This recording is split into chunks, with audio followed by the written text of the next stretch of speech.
Good afternoon, everybody. It is Wednesday, May 19th, 2021 at 3 o'clock p.m., which means it's time for Women in Business. I'm so glad you are all here with me today. I'm so excited to see you because we have an amazing guest. I'm really excited. And I don't want to spend a lot of time with y'all listening to me because you can do that all the time. So I'm going to tell you about Jennifer and then I'll bring her in and we'll just talk. So Jennifer Priest is a prominent digital marketing strategist and educator specializing in generating massive traffic with Pinterest.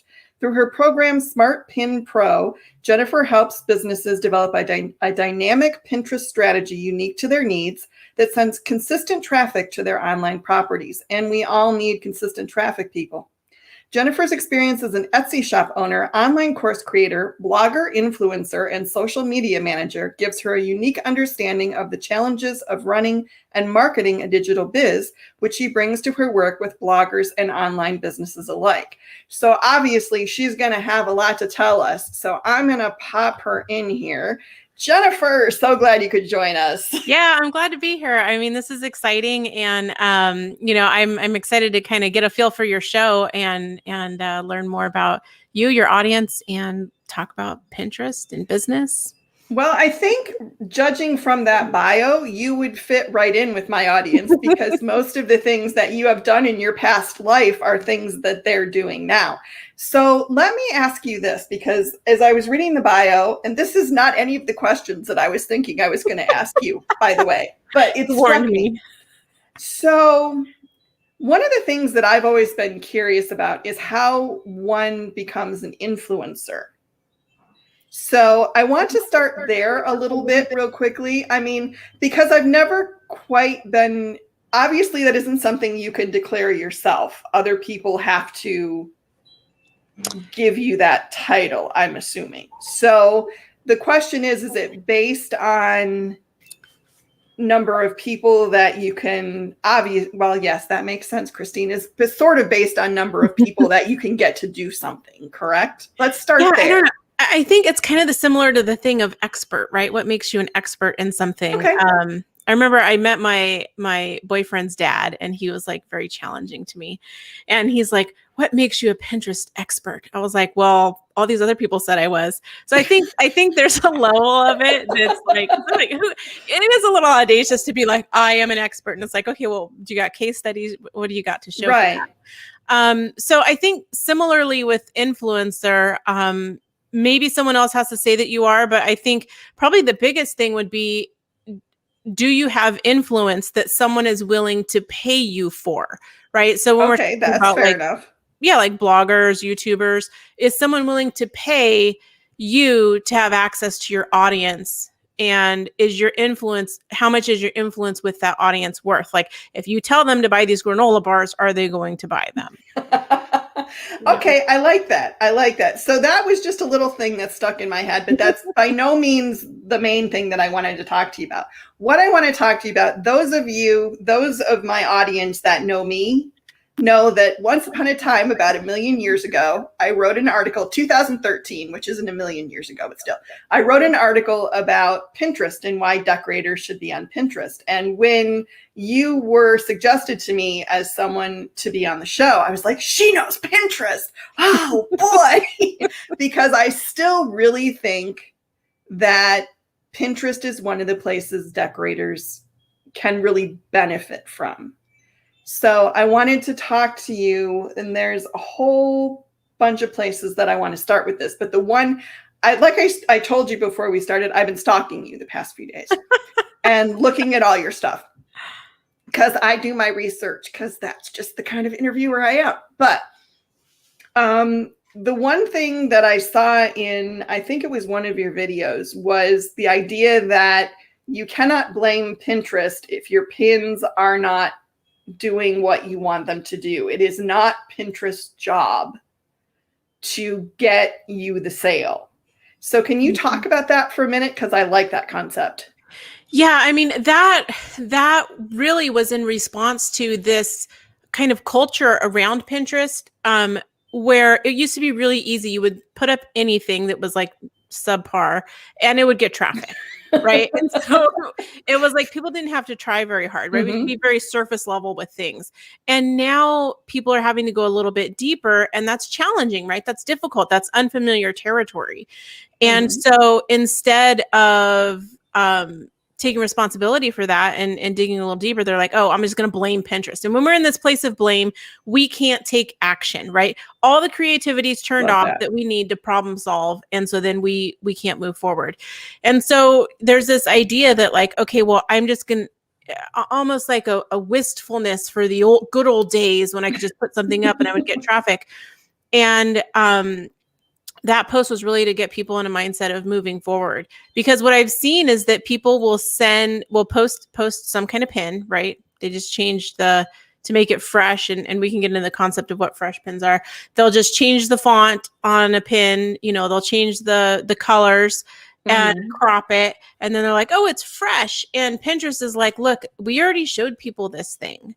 And we already sent people to your site and they came right back. And we showed people this thing and they didn't repin it. They didn't engage with it in any meaningful way. So we're thinking this thing isn't nailing what people want. So we're going to show it to fewer people. And people are like, it's Pinterest's fault. Well, it kind of is, I guess, because it's like you made something terrible and Pinterest was like, yeah, no one likes this. We're not going to serve it anymore.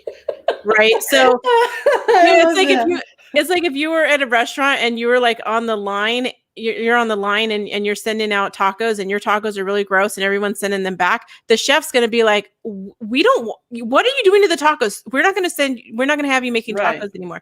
And that's what's happening is people are putting out things that aren't very good quality. They're not really being honest with themselves. They can't see that that's what they're doing. And then they're sending them to their site and their site's a terrible experience, right? They don't have anything Mm. set up to capture leads. They've got belly fat ads all over the place. It loads really slow. It looks like a website from 2003. Like there's so many things that they're just not focused on the right thing. So then they blame Pinterest. And really, if we zoom out, it's about user experience, right? We give Right. people the best user experience possible. And that's what's important to Pinterest. Totally makes sense to me. And I want to, real quick here, throw up your website just so everybody can see it. Go check it out. There's a lot of good videos there. There's some great blog posts there. You could fall down the rabbit hole. Trust me on this.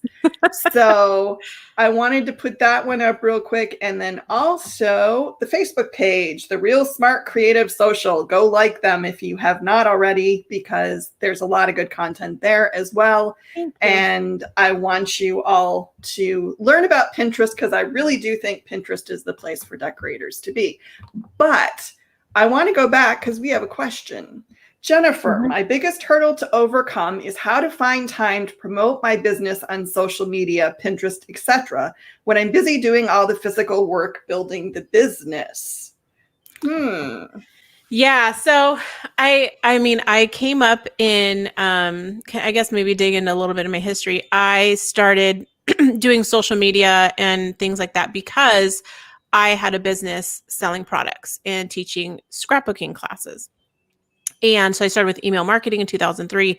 In 2007, I started doing Facebook, blog, and then, everything kind of grew from there. And so this has always been a problem because I started with the products first, right? I didn't start with like, oh, I'm going to be a blogger and then maybe make a product. Like it wasn't like that. So, this is always that age old question, right? If you are spending all of your time on production, you're then going to have to hire out for social media management or make time for it to be a priority. And I think one of the mistakes that people make, both when they're hiring it out and they're trying to make time for it to be a priority, is that like, how do I articulate this? Is that they spend time doing the wrong things. Okay. So like I'll talk to somebody and they're like, I'm just making pins all day and I'm putting them out on Pinterest. And it's like, hold on. What are you sending them to?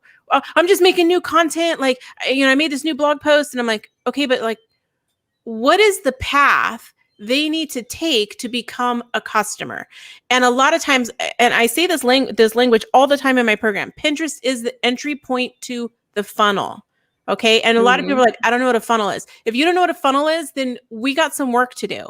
right? And really a funnel is just a fancy way to say, like, don't get intimidated by the language. Yeah. Funnel is a fancy way to say the path that someone takes from having a problem, being problem aware, to finding your solution and purchasing your product, Love right? that. So what's that Exactly. path, right? Okay, well, the first thing is they're, looking for ways to decorate their living room on a budget. Okay, cool. So you have a blog post on that. They come there. Now, what's next? What's the next step? And where does that lead to, right? Because if you're like, okay, they're going to look for ways to decorate the living room on a budget, but the minimum to work with you is $10,000, or you're going to recommend all kinds of furniture from Crate and Barrel, that's not the right customer, right? So you got to get really clear. What is the path that someone's going to take from I've got a problem to solve to then your product is the solution? And then the marketing, that's all the marketing stuff. So that's what I find is that a lot of people don't know the path, and they're like, well, I got like an email box, over on my site in the sidebar. It's like, why would people sign up for that? What are they going to get? And so it's really thinking about that. And do you have to create this from scratch? No.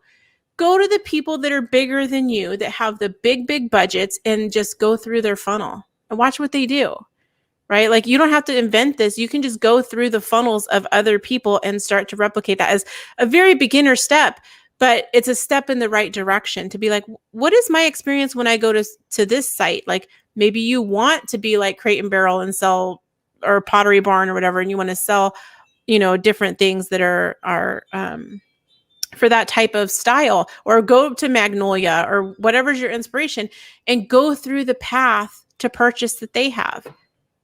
I think that's a really good point, because a lot of people, I think that's where they get lost, is they don't know what the steps, or even before that, they don't really even know what they want people to do, other than, I want people to buy stuff. Well, there's different versions of that too, I think. So, just saying I want people to like my post on social media, which just makes me want to slap people when they say that. I'm like, but what do you want? But we have more. What does Lisa say here? Good morning. I love your take on this. Creators are visual, so Pinterest seems like a no-brainer for getting interactions. Here's the thing about that, though, that I want to bring up, because when I first started saying to decorators, Pinterest is where you should be, and here's why, I got a lot of people going, what? Why? I don't, that what? And I'm like, and the reason, my theory is, and tell me if I'm completely off base about this, tell me. But my feeling with Pinterest is that Pinterest is aspirational. You're looking to plan the great party. You're looking to find the perfect shirts for your family reunion. You're looking to find the cool tumblers for your bridesmaids, all that stuff. And so if the decorators are there with all this stuff and also can help you figure out how to plan a bridesmaid party, or here's all the stuff you need for the family reunion, not just the shirts, but maybe you want a banner, and maybe you want towels, or whatever it is, So that was my theory. But I think that circles back a little bit to know what you want your customer to do. But what I really want, I guess this is a question that I have been wanting to ask someone, and you seem like the person, because you've been delving into Pinterest for quite a while. Why do a lot of people not consider Pinterest when they're thinking about how to get customers? Do you think? Oh my gosh. Well, I think I'm wondering if it's a perception problem. Yeah, there's a lot to unpack there. It's really interesting, because I spoke a couple times at Social Media Marketing World. Huge social media marketing conference, really fun, really awesome, really amazing speakers there. And it was an honor to be on the stage with those people. And to be asked to be there, that was really rad. Right. But then as the first year that I went, there was, I think, 5 or 6 speakers on Pinterest. This next year I got invited to speak. There were 5 speakers. And the final year that we had the conference was 2020, because, everything got shut down. Yeah. And we did it. There was three speakers on Pinterest. And I asked Michael Stelzner, the CEO, I was like, why aren't more people wanting to be on Pinterest? I mean, it went from 280 million users in 2019 to 478 million users as of now. It's almost doubled in size. It sends more referral traffic than all the other social media platforms combined when you look at My studies that point. have done. Even if Pinterest traffic dropped 90%, it still would be sending more referral traffic year over year than all the other platforms combined. And everybody's like, "Oh, I'm going to go on Facebook." It's like Facebook sends you like a fraction of anything. And Pinterest is built to send people off platform. Now they've made some changes where they want people to stay on the platform a little more, and that's because they're monetized with ads, but it's still the only platform that does not penalize you for putting an outbound link to your site on the pins, and you can have it on every single one, right? Like Instagram, it's like you get one link in the profile, and if you have swipe up, which I do, all the studies that show for swipe up show that they don't really, not a lot of people take action on that, like on the link from there. So Pinterest is like this secret. And I don't know if it's the perception that it's like, oh, it's DIYers and people looking for recipes, or what I that think is that's part of behind it. Yeah, because when I talked to Michael, he's like, people aren't asking. Businesses are not saying we want to learn more about Pinterest. And when we think about traffic, right, when we think about brand awareness, building influences, Instagram, Facebook. When we think about traffic, we think about Google. And the thing about Pinterest is it's like Google and Instagram had a baby, and it was Pinterest, right? And it's like visual search, right? That's Pinterest's whole thing. Right. And it's like we're leaving so much on the table. Behind the number one search engine in the world is Google. The number two search engine is YouTube, owned by Google. And number three is Pinterest. It's like, come on, it's right there. So I think there is this perception that it's just, women looking for like, dreaming of their dream wedding, not taking action. I don't know why that is, but the people that have kind of gotten over that and are taking advantage are seeing huge returns. And it's one of those things, like the sooner that you get on, and this is what's so beautiful about Pinterest. You go on something like Instagram and Facebook, and your post has a life that's a matter of days, if it's a really great one, and it's a matter of hours, if it's an average one. On Pinterest, every single thing you put on there is evergreen. It lives for years. And there are things that it's like a sleeper. It's like I had this post from Easter. I posted it 3 years ago, a pin. I didn't do anything with it. All of a sudden this year, it just took off, right? And so it's like I tell everyone in my program, you are planting oak trees. You may not see a result. In fact, you probably won't, because things have changed on Pinterest. You probably won't see a result today. But oh my gosh, you're planting, you're moving forward. And then you look over your shoulder and like, whoa, a forest sprang up behind me, because it's all living. Whereas like you plant something on Facebook, it's like, it's dead tomorrow. Right. Well, and that's one of the things that I was trying to make the point, is that, the pins stay around and people save them. And so maybe they don't buy shirts today, but they buy shirts 5 months from now or whenever it is. But the information stays with them. So right. Yeah, the information stays there, but you brought up something, and this is a big point I make in my program about aspirational content. Okay. One of the biggest mistakes I see people make on Pinterest is they pin beautiful, pretty things that would be amazing on your website, that are amazing on Instagram, right? And they're like, well, I pinned the beautiful thing. I spent the money on a graphic designer. My pins look so pretty. And while people will save those a lot, they're missing the part of the intent of the pinner. And like what you said with it being aspirational. So what I see people do is they'll put that kind of content on Pinterest, and it'll get a lot of saves and it won't get a lot of clicks. And they reach the erroneous conclusion that Pinterest doesn't send buyers. Pinterest can send buyers. It depends on how you package your content and put it out there. So if you have like your beautiful, cool, amazing signs and you are putting them out on Pinterest, and you realize tons of people are saving them, but nobody is buying them, go look at the boards that people are saving them to. Because like I'm looking at the signs on your wall. I can imagine that somebody who has a Cricut is saving that to Cricut boards, that they want to make signs I want to make. Right. So I would say look at the boards they're pinning them to, and then think, okay, how do I repackage this, present it in a different way so that I can get people who want to buy this. I don't want people that want to make this. I want people that want to buy this. Right. And so then you're going to have to package it in a different way. And so that's what I see is that people will save it because they're like my dream house board or whatever. Right. And they're but they're not going to buy. And it has to do with how you present the content on Pinterest. Oh, I love that, because I think that's probably one of the things that people trip over a lot, like you said, is they're so focused on, I need beautiful graphics and which, to be fair, is one of the things Pinterest tells people, you need pretty pictures. Right. But I like that. I really like that.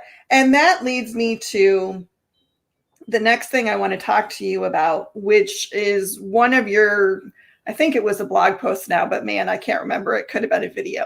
But you were talking about the 5 steps that marketers need to take when they're starting on Pinterest. And I thought we got to talk about this because I know there are people out there who aren't doing Pinterest who should be. So I want to talk about how to get started. And the first thing that you said that I really liked is what I tell everybody about all social media they're doing. You need to know why you're doing it. You need to know what you want to happen.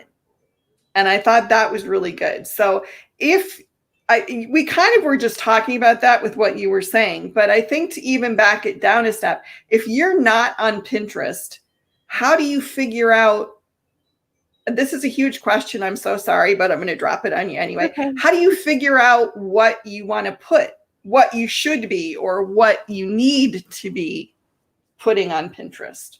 Yeah, I'm trying to think, like, what is the video? It probably was a video that you saw, but there's a post that is on my site. I think it's the most recent blog post, if you go to the blog on there. And this is at smartcreativesocial.com.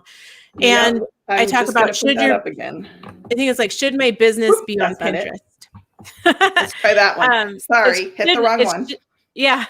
Should my business be on Pinterest? And so there's a whole bunch of steps on there of what you can do to figure out, if you should be on Pinterest or not.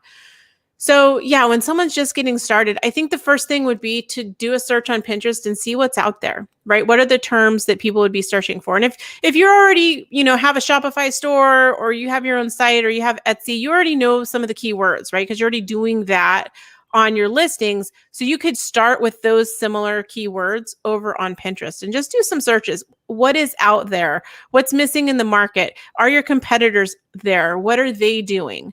There was a company that does a service. They rent game machines, like arcade type games. And I think their minimum investment's like $7,000. They were in my program. Wow.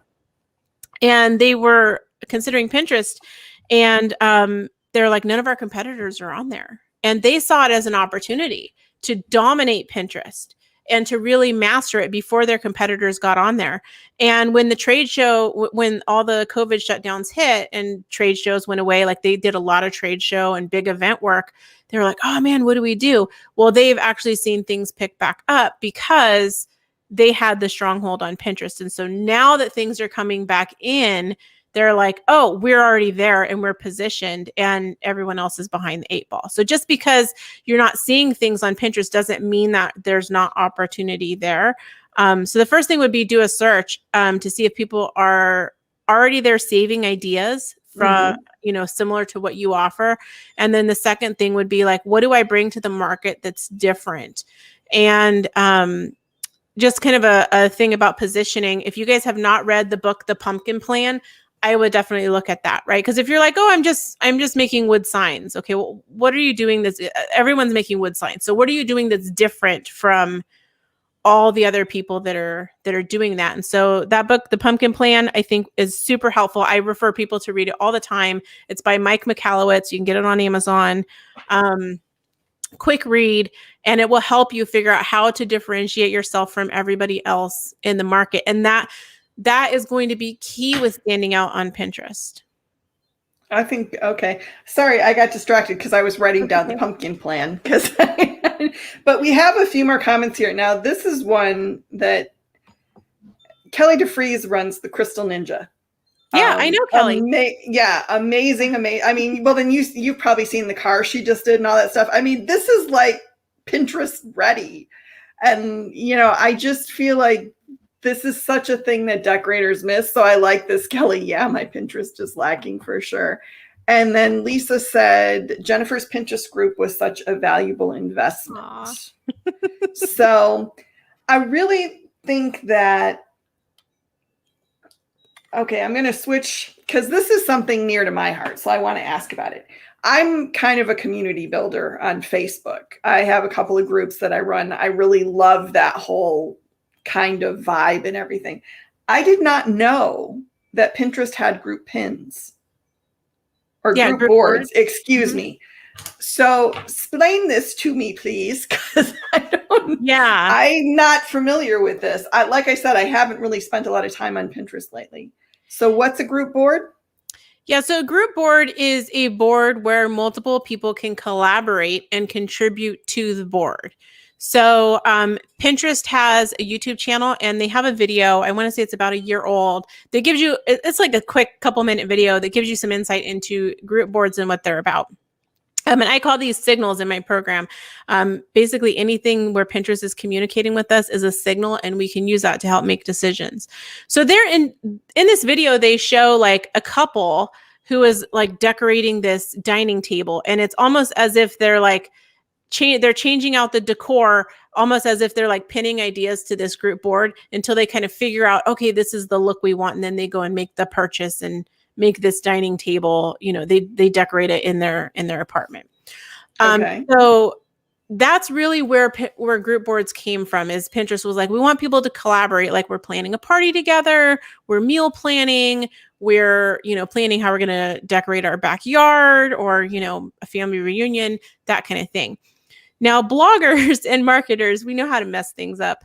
And so and with that, like, Pinterest was like, well, if people collaborated on this stuff together, it must be really good. And so we're going to boost that in the feed. So if you pin something to a regular board, it might go like, this kind of performance. You pin something to a group board, all of a sudden it's shown to like way more people. So bloggers and marketers were like, ooh, we're going to just like collaborate. And we're going to make these massive group boards, and we're going to pin everything to it. We're going to call it like a generic name, like bloggers best pins or most amazing DIY, that like tells you nothing about what's on it. And then we're just going to like blast it with like content. So there's like tons of people on there. They're spamming the board like crazy. And Pinterest was like, whoa, whoa, whoa, whoa, whoa. Because then all this like trash was like coming up to the top of the feed. And Pinterest was like, that's not what we meant. So then Pinterest said, oh, we're not going to artificially boost that anymore. So now you pin it to a regular board, it does this. You pin it to a group board, it might go, It might even be less than a regular board, right? We don't know. Pinterest doesn't tell us that stuff. So then a lot of bloggers and people were like, well, we're going to write off group boards. They suck. They don't work. That's not true. It's using group boards in the true spirit of collaboration.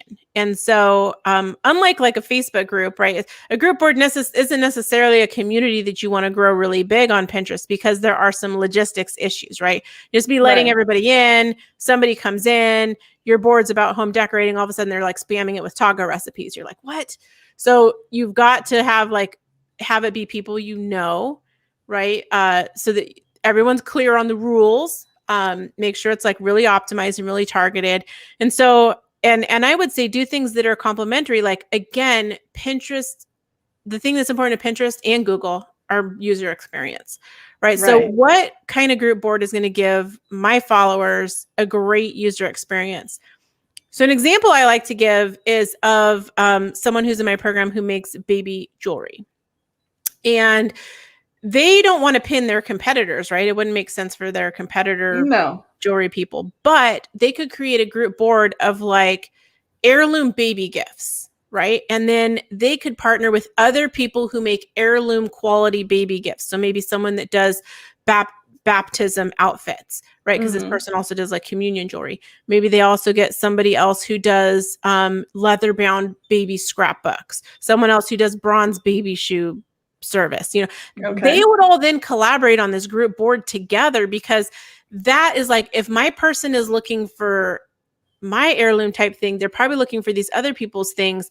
And the thing that's great, and so then you're collaborating, right? And then you're showing up in all these other searches that you may not have shown up for originally. And when all these different people are contributing to the board, it makes the board really active without you having to create all the content. Because, you know, I pinned this week. Next week, someone else might pin. The next week, someone else might pin. And so it keeps it really active without you doing all the work. And then there's all of you share the audience on that board. So it's not just like, oh, I'm only reaching my 2,000 followers. You've partnered with all these people. Now you're reaching so many more people. So it's a way to kind of collaborate and share audience and do things that are I would partner up with people that have complementary products and services in the interest of providing a great user experience to your followers. So in theory, for decorators, you could find a group of decorators who made complementary products and do a group board for that, so that people could find, like maybe do a family reunion board or a graduation party board and have all the, you know what I'm saying? Mm-hmm. So that's the kind. Okay. So I'm glad I asked you about that, because I was thinking of it more along the lines of a Facebook group kind of thing where everybody gets in and shares their pins. And it's more a selling tool. It almost sounds like a little bit. I mean, you can share your pins to it, but it's really not about like just blasting Pinterest. And right. Pinterest had a thing called communities for like a year. And that is more along the line of Facebook groups, and they ditched that because it was confusing and people didn't. It just and that's not really what Pinterest is for. I mean, people aren't really. People are coming more to connect. I think on Pinterest, people are coming more to find ideas. They're not really coming to connect with other people. Right. It's a lot of mindless scrolling. They want to be the positive place on the internet. That's kind of their whole thing, especially with the election. They were like, hey, we're the happy place over here. And they're kind of hanging on to that. And I like to think of Pinterest like a teenager that's trying on different identities, right? So they're like 14 and they're going like, today I'm emo. And then tomorrow they're like, tomorrow I'm preppy. And you're like, okay, who are you today? Okay, you tried on communities. Great. You're figuring yourself out. Mm-hmm. And I mean, probably some of our Pinterest would hear this and think that I'm like being a jerk, but I'm not. I think it helps us understand it better, to like not take it so personally when we're like, oh, they tried something, it didn't work. They're, sometimes I feel like they're trying to be a little more like Instagram, and other times they're trying to be like YouTube, and they're trying to figure out like, how do we establish ourselves? And I think, kind of what we were speaking about before, why are people not paying attention to Pinterest? I think Pinterest knows that people aren't paying attention to Pinterest. That not enough businesses are paying attention to Pinterest, and they're like, well, how do we then have more value, right? So they're trying these different things. Well, I think you're right. Pinterest is having growing pains a little bit, because they still haven't quite figured, even though to me it seems so obvious that their niche is kind of like, you're the aspirational place. You're the place where people come to find ideas and put those ideas together, is what I think. But I don't know, maybe they don't think the same thing. Well, so Pinterest had an IPO. They have to make money. Well, they sure. have to show a profit for shareholders. And the only way they really make money is ads. And so they're like, hey, come over here and sell your stuff and in front of people. And then people are like, but wait, Pinterest is for inspiration. Like, people don't actually do things. And Pinterest is like, no, they do things. Give us your money, like, advertise. And so there's this, I don't know, like a disconnect a little bit. And so they're really pushing the shopping, right? They changed the search feed from like all the bubbles at the top where you could go down rabbit holes, to now it's explore, which is ideas, or shop, which is products, right? Like when you go to someone's Pinterest profile, now you have pins they created, all the pins they saved, and then shop, right? If they have a shop. So there's this real push towards shops. So like if you have Etsy, Shopify, those things, you can connect it up. It's like you can import your catalog. There's a lot of things you can do on Pinterest to sell. And so they're kind of going through this growing pains also with the users, right? Because the users, if you go to user groups about Pinterest, and Pinterest also has a community business forum. If you haven't been there yet, you can just search for community business forum. You can see people talking, and they're like, I can't find the things I want to find, right? And so there's growing pains on both sides. That said, like somebody might say, oh, well, until they figure it out, I'm just not going to be there. No, get on there. Because again, remember, you're planting oak trees. What you're doing there today is going to pay off months and years from now. Yeah. I definitely agree with that. Well, and that you just hit on another thing that I think sometimes people either don't know or neglect to do if they have a business. You need to have a business Pinterest account, not a personal one. And people neglect that. And one of the reasons that I say that is because the business account has more tools, has been my experience. So can you talk about that a little bit? Yeah, the Pinterest business account turns on analytics, right? Yes. So one is turns on analytics. You can't make decisions without data, right? Otherwise, you're just like going off of feelings. And the second thing is that it allows you to claim your content.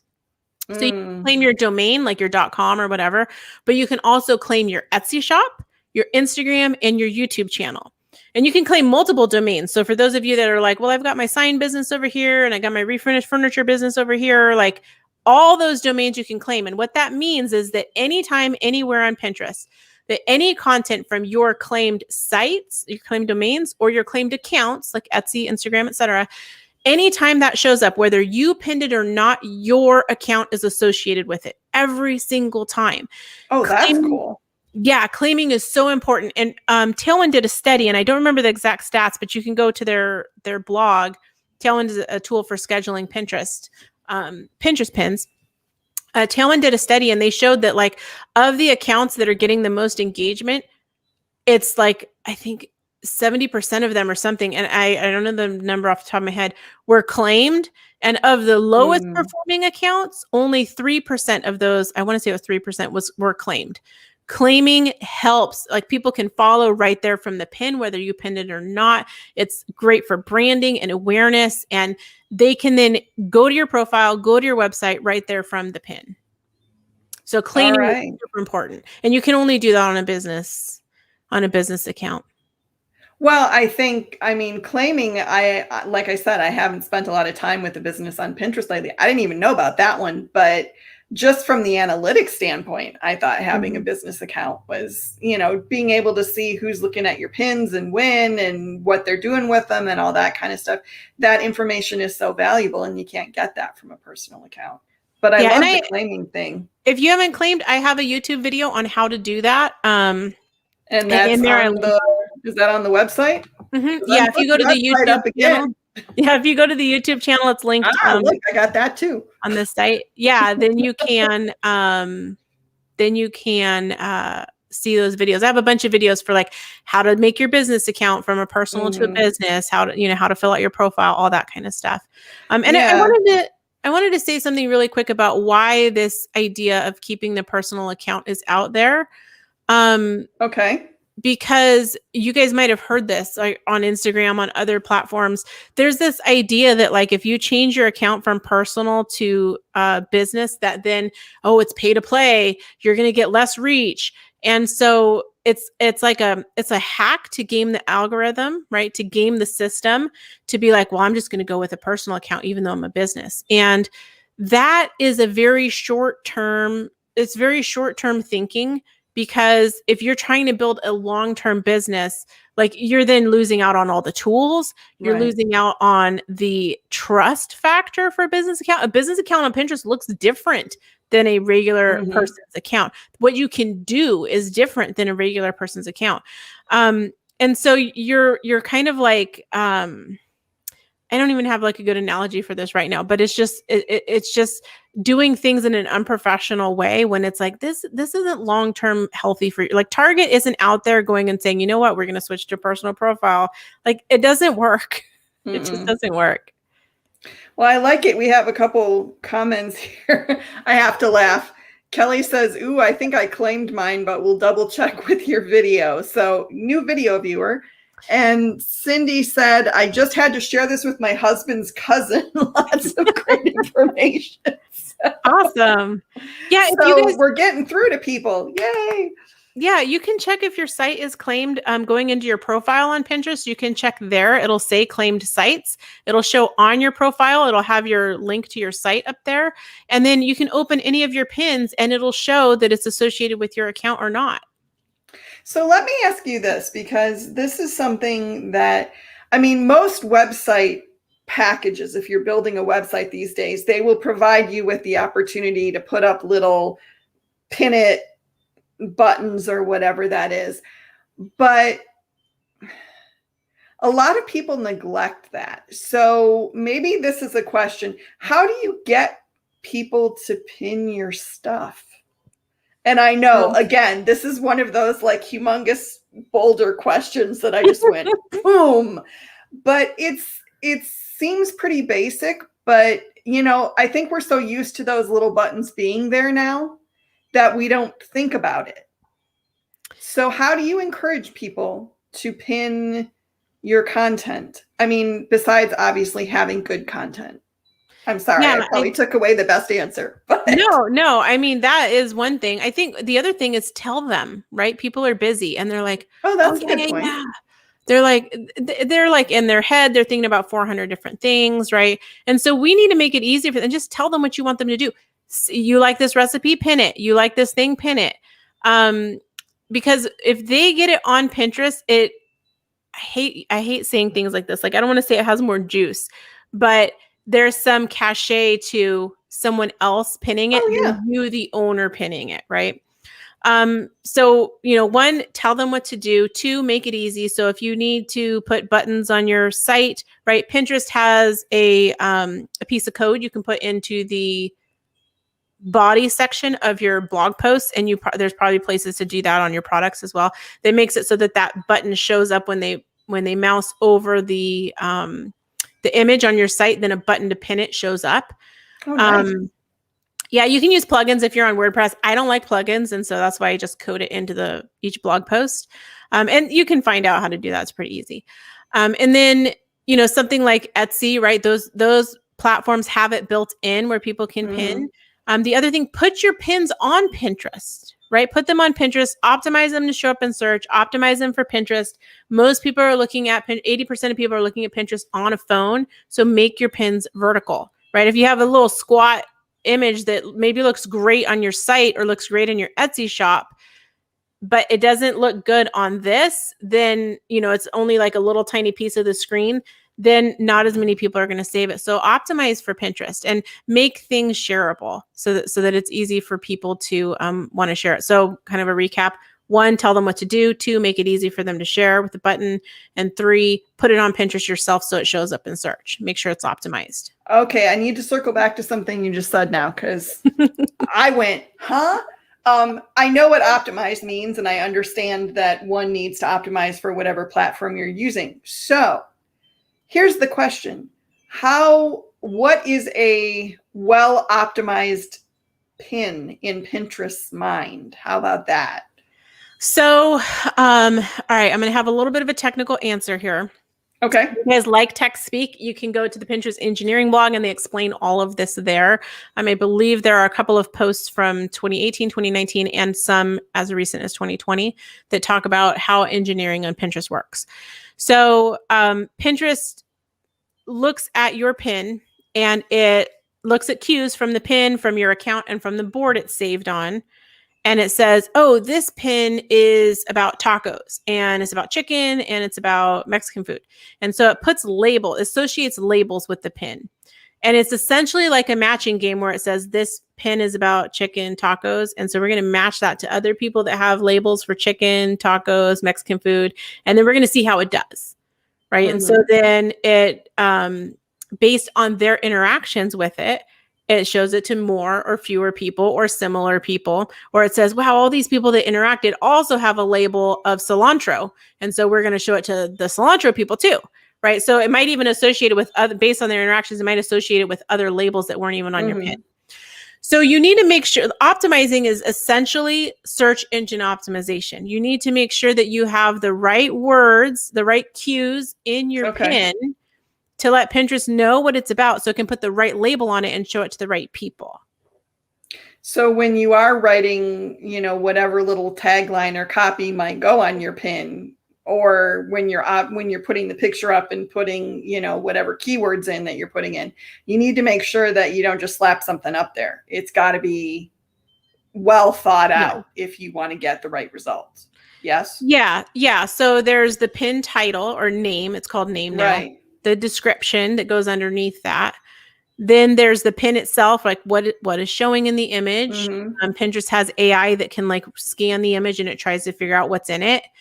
And then there's the text on the image. And then there's your site, right? You put a new URL up on Pinterest, within 24 hours, it goes to the destination URL that you've linked and it scans that and says, okay, this pin was about chicken tacos. Does it go to a place where it talks about chicken tacos? It wants to make sure that those match, right? It doesn't have to be the same picture, but it wants to make sure that what's at the destination is what's promised on the pin is being delivered at the destination. Well, that makes sense. Yeah. And then it looks at other cues like the board, right? So if you've saved that chicken taco recipe pin to a board about your taco recipes, that gives it more context. It looks at the board, all the other pins on the board. If you saved that to a board, like when we're talking about group boards, it says best bloggers, best pins ever, that tells Pinterest nothing extra about the pin, right? It can actually lead to some confusion because maybe it's looking at everything else on that board and it's like, oh, there's a lot of desserts on here. Is this a dessert taco? I don't know. And so it might put the wrong label, right? So this is why optimization is really, really important. Optimization and then where you're pinning. Pinterest looks at relevancy. Also, so one of the things that I'll see people do is like, let's say that somebody has a sign shop and they're like, okay, I got wood signs, family signs, living room signs, and these are all the boards they have. And so they're going to pin like that sign behind you that has that says compassion, justice. Right. Like, pin that to all those boards. Okay, well, does living room signs really tell us about that product? What does it tell us about that product? Does it really help Pinterest with labeling that product so it shows it to the right people? Right. So we may need to have different kinds of boards based on that. So that it will put the right labels on. So we need a board for word geeks like me that like signs with lots of words. But well, yeah, we'd have to do the research to find out, well, what are people actually searching for that they would want this as the result? Because sometimes people are searching for things that in the language they know and not what the thing is called and not what we know it as. So an example of that is I was looking for something to shoot overhead videos, right? With my camera pointing straight down. I knew a thing existed, but I didn't know what it was called. So I was looking for overhead camera rig, overhead shooting rig, ceiling mounted camera. I was like, what is this thing called? And it was a couple years later that I was at a video conference and I asked somebody about it and he's like, oh, that's a C-stand with a boom arm. I'm like, I never would have found that. Right. No, because that you wouldn't know the language. Right. So some of it is like, and I had a problem. I wanted to shoot overhead videos. I didn't know the solution. And so I never was going to find it. Right. Unless someone had then written about it that way. And I wrote a blog post about that and I make a lot of money off of it as an affiliate. And now people are calling it an overhead shooting rig, overhead camera rig, but they weren't doing that like 5 years ago. So the same thing with our signs. They don't know they need a word sign with all these emotion words and compassion and blah, blah, blah. What is it that they're looking for that this sign is the solution? So basically what you're saying is, like most other social media platforms, if you're going to be successful, you will need to put some thought and some time and some work into it. Right. It used to be easy. Like I think about these food bloggers, this really huge food blogger who's been on Pinterest from the beginning messaged me and she's like, everything's tanking. I don't know what to do. And it's because in the good old days, you could just be like mac and cheese and you just put up a mac and cheese recipe and it did great.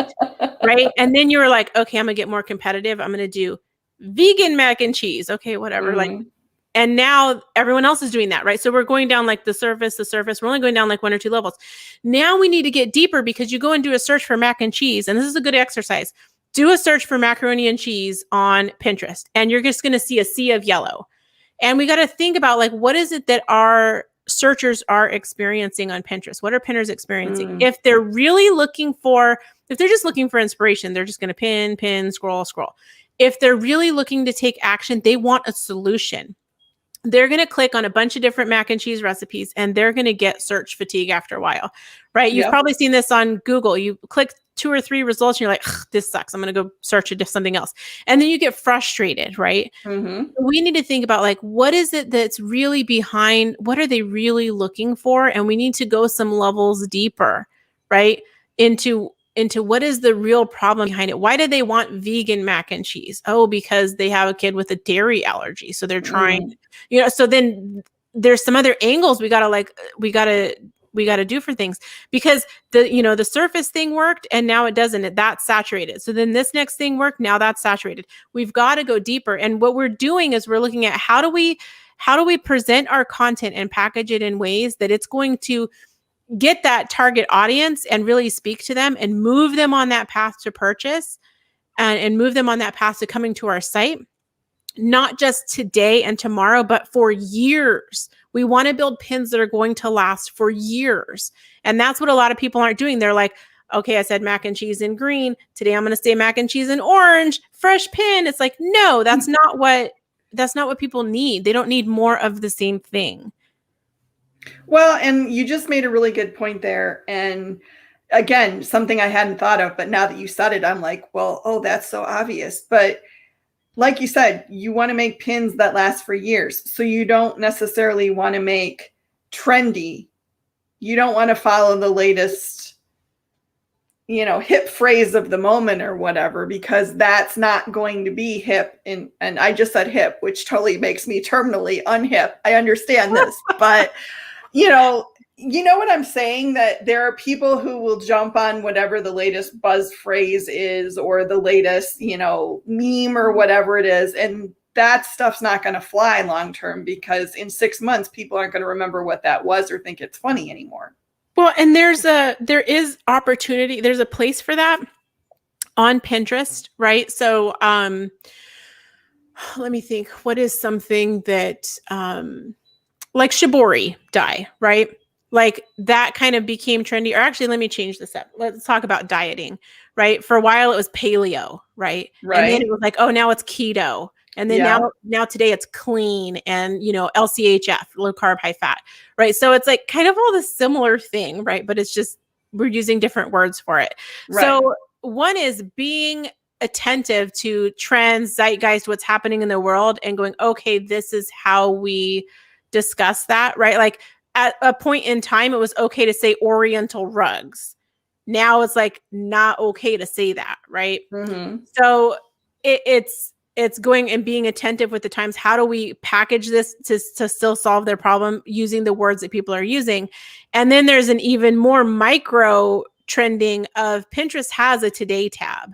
Right? They have a place where you can go and get featured, and they are very much about trends. They actually have a tool called Pinterest Trends. So you can look at searches for different terms over time and the popularity, or, how it compares to other terms. So there's a place for that. But if everything you're doing is based on trending, you're always going to be on this hamster wheel. So there's like building the longer term content and then saying, okay, of what I'm doing and what aligns with my goals, and I'm moving in this direction, is there somewhere that overlaps current terms? What's popular on Pinterest now? Is there a seasonality factor to it? How can I package that for this? It'd be like somebody who makes like wooden trees, right? That look like evergreen trees. They might be marketing that for Christmas at Christmas time, but they might market it for, camping theme decor, or rustic decor the rest of the year, right? So it's just kind of looking at those places. Where's their overlap with like the trending stuff? But that's not my whole focus, right? Right. That makes sense.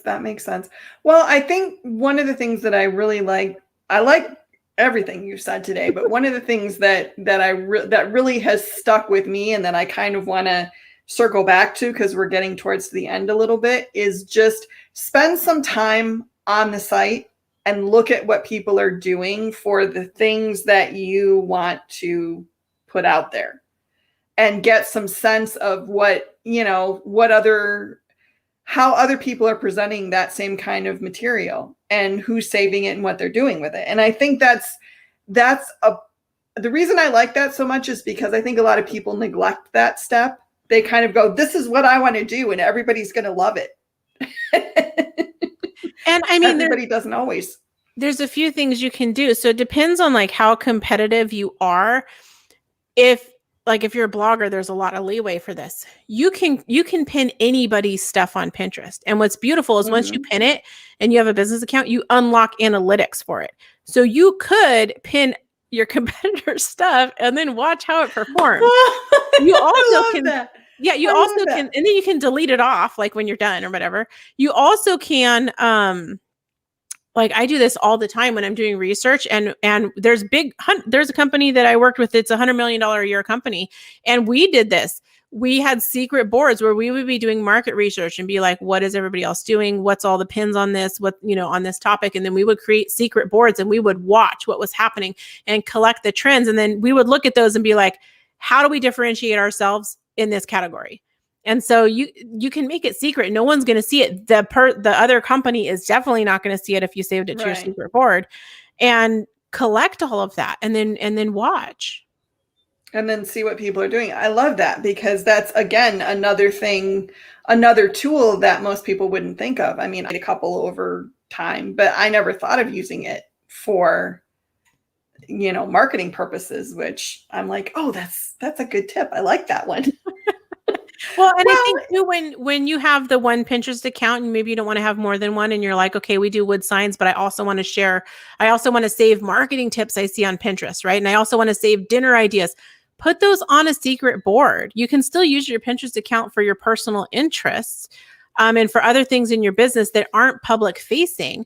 Just put it on a secret board. That's funny. Well, I have to laugh because apparently we blew Kelly's mind. I'm like, Kelly, we should totally talk. Like, well, I want to put up, because we're getting close to the end here, and we could go bonus time for like another whole hour, but we can't. So I have to be good. So I want to just make sure everybody knows smartcreativesocial.com. Go over there, go look, go read, go learn, subscribe. Just do whatever Jennifer wants you to do. It'll be worth it. Well, I have a free guide. I have a free guide at the top of the page that they can sign up for. And you can download that one, but I'm working on a brand new one that's going to replace it. And so if you download the one that's there now, you'll be on my list, and I will send out an announcement saying I've got a new one. So you'll get both if you sign up. Oh, very cool. See, guys, 2-for-1 sale. How can you miss that? And go check out the YouTube channel and watch the videos, and then definitely go like the Facebook page so you can catch all the information over there. I just am blown away because, like I said, I've always thought that Pinterest is where decorators should be, but I don't know it in depth like you do. And just the information you've given us here has been, and I mean, that's just leaving aside all the other stuff we could have talked about, like your Etsy store and the fact that you were a crafter and, all the other things that have happened. So there may need to be a part 2 to this if you're up for it. Yeah. I mean, and lots of things that we can talk about, like blogging, scaling, creating a digital product from your passion, right? I've done all those things, and it's all in the interest of, and this is why I have the Pinterest program. It's all in the interest of, like, we want to spend our life doing something that we love doing, but we also don't want to have it like take over our life to where we hate it, and we're burnout. And so how do you do that? And that's why I fell in love with Pinterest, is because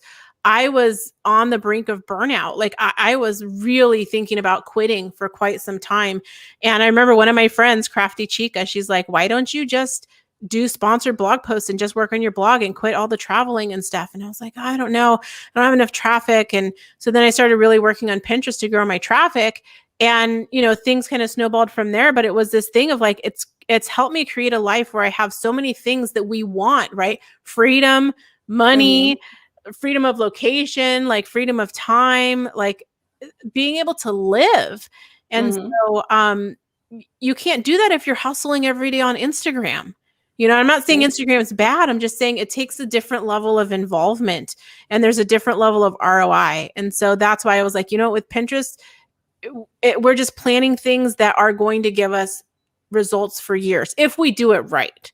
Right. So Well, and that's the thing that I think that's one of the messages that I'm really glad you got out there today was that, this is something that, yes, you're going to have to do some work to do it, but you're planting the seeds that potentially could keep things growing for years and years and years. And I think that's important because a lot of social media is pretty ephemeral. It's there and then it's not. And I don't want you guys to think that like, oh my gosh, I have to show up on Pinterest like all whole hog. It's like, if you put out 12 pins this year, put out 12 pins. That's one a month. That's better than zero.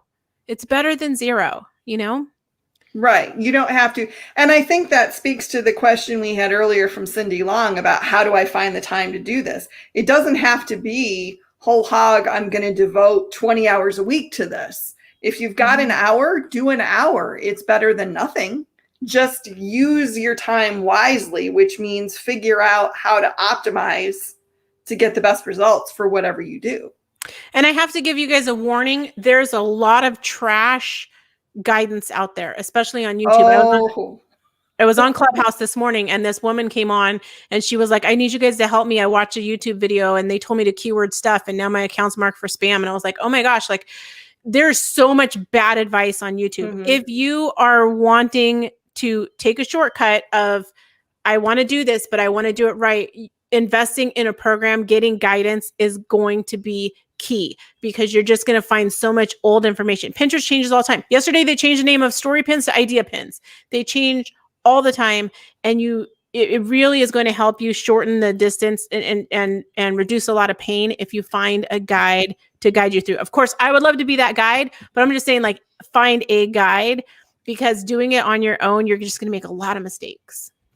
Well, and I mean, just like, I put your website up again, because like I said, I've been stalking you the past few days and just going through and reading your blog and looking at the videos and everything. You have a lot of content out there to help people get started and help people do it properly.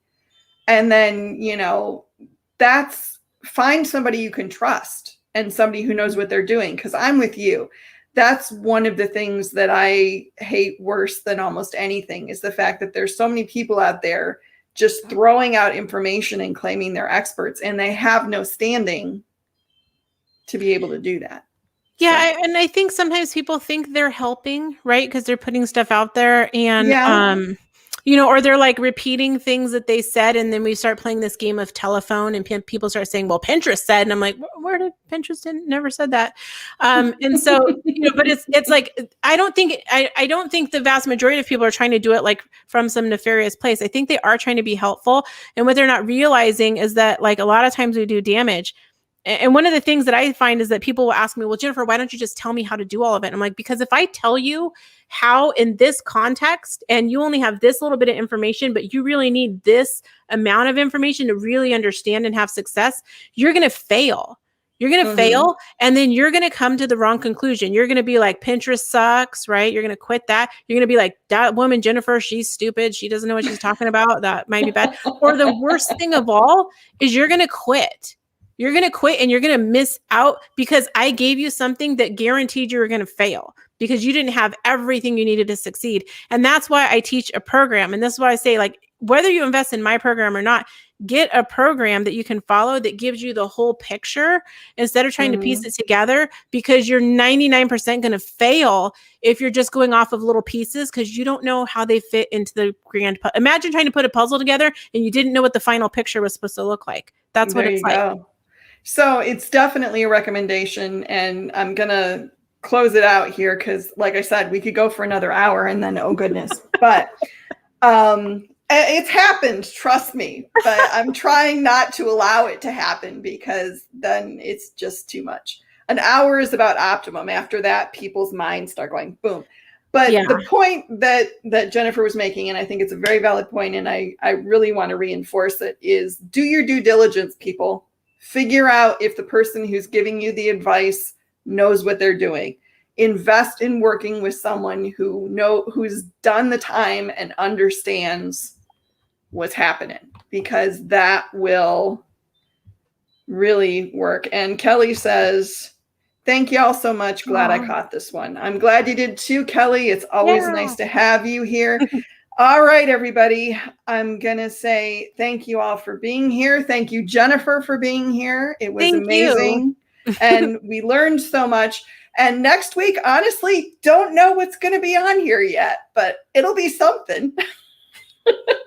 That's awesome. How's that for a, well, you know me, I'm not, it may be just me next week, but you know I come up with fun topics, so we'll have a good time. Come watch, it'll be good. Anyway, I will see y'all next week. Thank you, Jennifer. Thank all of you. Thank you. And I will see you all next Wednesday.